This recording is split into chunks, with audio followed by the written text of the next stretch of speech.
அக்கா மிரட்டுறா உன்னைய, அக்கா மிரட்டுறாங்க பாரு. அக்கா சொல்றத கேட்கணும். ஓகே? ஐயோ, அக்கா அடிக்கலாமாடா? சாரி சொல்லு. அக்காக்கு சாரி சொல்லு. சாரி சொல்லிடு. ஏய் வேறு அக்காக்கு சாரி வேதா, சொல்லு. அக்காக்கு சாரி சொல்லு. அக்கா சாரிக்கா சொல்லிடு. வேற குட்டி வேறு அம்மா சாரி சொல்லு அக்காக்கு. அக்காக்கு சாரி சொல்லு. சொல்ல மாட்டீங்களா பாருடா. சாரி சொல்லு. அக்காக்கு சாரி சொல்லு. சொல்லு அக்காக்கு சாரி.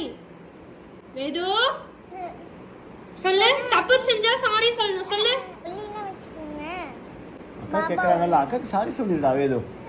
அவ சாரி சொல்ற வரைக்கும் விடாத அவள. ஓகே சாரி சொல்லுங்க டி. அக்காக்கு சாரி சொல்லிடுடா. சொன்ன